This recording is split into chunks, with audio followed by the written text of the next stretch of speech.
Hello everyone, this is Lamin Sane of LSWAT apps, and in this video we're going to validate our login form. Alright, so the first thing that we need to do is let's create a function to handle the validation of our form, and the function will be called validate login.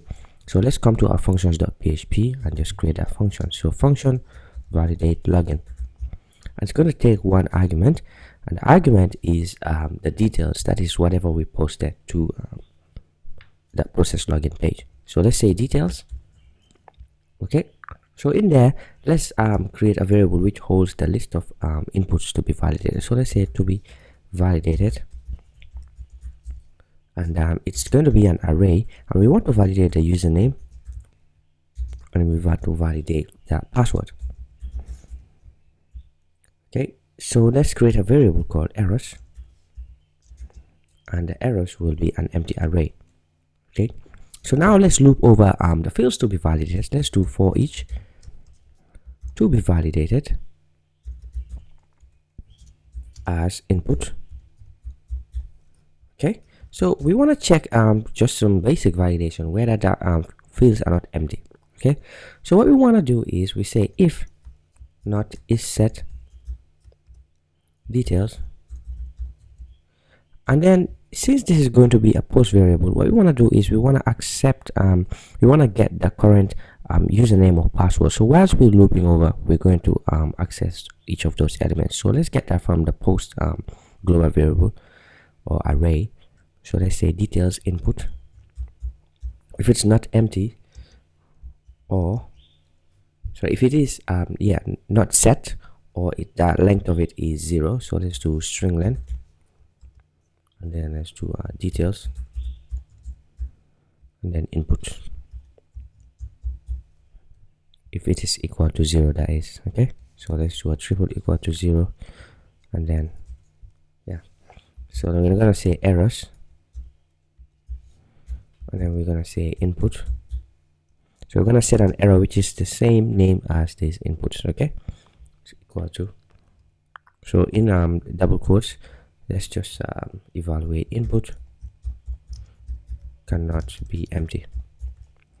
Okay, so let's just trim this. So string length trim, and then let's just we're trimming it so that when white space is passed, it won't be evaluated as a non-empty string as well. So that's what we want to do is let's return and true, and then errors. But before we return that, we want to do a check if this errors array here is not empty. So if count, we want to check the number of elements in that array.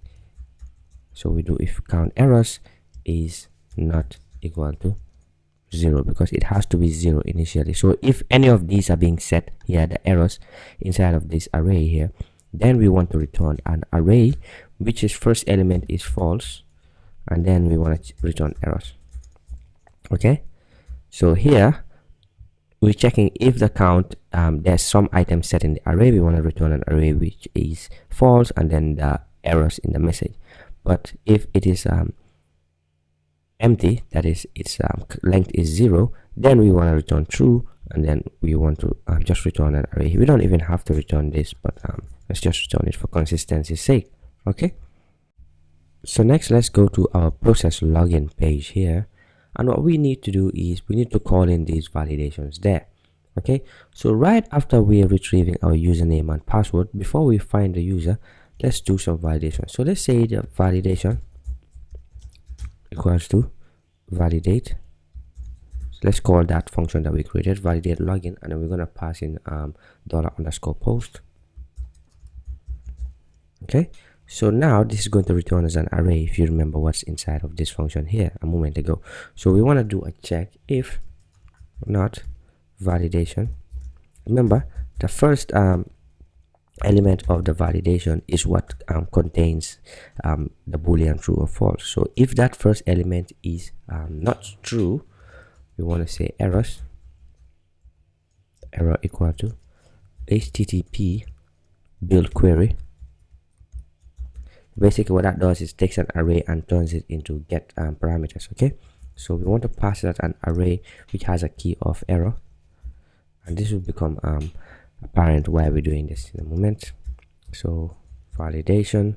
So now we want to pass in the second element of this array, which contains the actual validation messages. Okay, so the first element contains true or false, and the second one contains the message. Okay, so what we want to do is we want to set an error build a query based on the error messages here, and then we want to locate back to the home page, that is the index page, and display those errors. So let's relocate by using header, and then we want to pass in a string location. Our location will be index.php. So we're doing this / to say relative to the website, and then we want to pass in a query parameter here, which will be appended the error that we just created. Okay, so this error here, we have a key of error, and then the validation messages there will be encoded in the URL. Okay, so let's just exit here so nothing else runs. All right, so next let's head over to our index.php, and now let's see how we can display those errors when we are redirected back here. Okay, so first thing we need to do, let's do a require of the functions. Since we're going to create a function to show the validation errors, let's require once.